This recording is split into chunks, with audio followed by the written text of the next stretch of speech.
distance on the back foot now.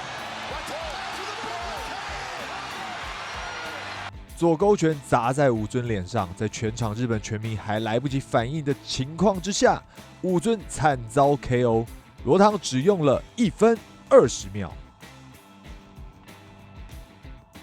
大家好，我是立技疯阿飞。武尊跟罗唐这一战，全世界拳迷等了2年，立技疯团队更飞到现场采访，却等到这样的发展，恐怕大家都很难接受。说好的重拳互轰没看见，加上比赛只进行了90秒不到，很难有太多内容好解析。所以这集我想把重点锁定在武尊为何落败这点上进行讨论。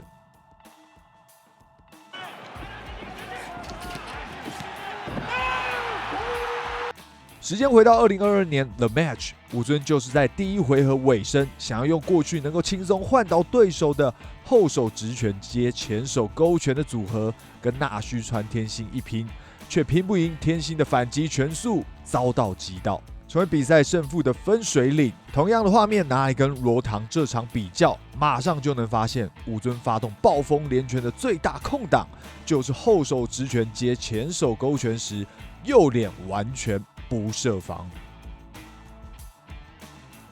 看到这里，有人会说，既然这弱点这么明显，那为何过去鲜少有人能够突破呢？前蹴りだ。今度は逆に入れ手回り出てきた。効いた。テンプル打ち抜いた。攻める。かける。小沢のまず決勝へ。パンチまとめていく。効いてる。很简单，就是很难做到。因为武尊的连拳组合的破坏力绝对拥有世界级水准，所以想要抓中间的空档反击，有执行上的困难度。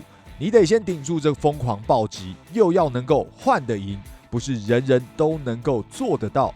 武尊在 K1 末期 ，Leona Petas 有突破機會。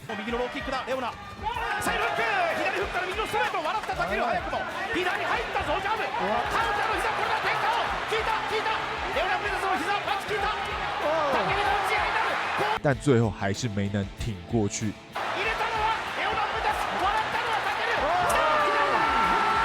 上一场 Sun Zin 同样也是。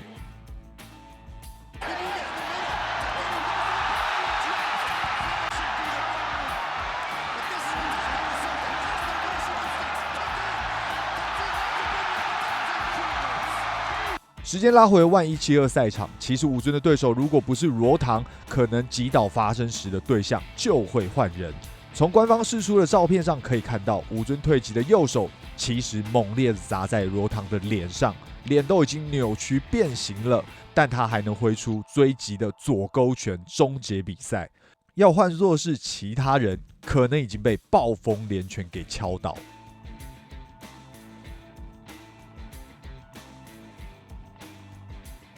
就算野入证明出来透露，其实武尊是顶着肋骨2处骨折出赛，但我不认为会是比赛胜负的关键。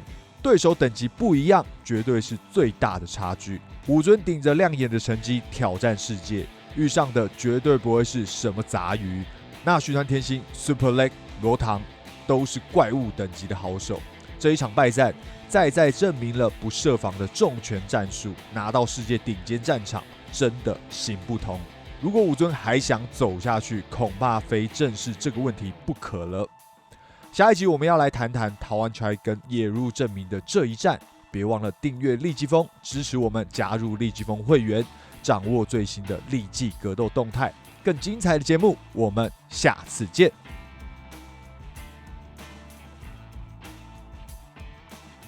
现在就点击下方的加入按钮，成为立技疯战队的一员。让我们一起迈向更热血的未来。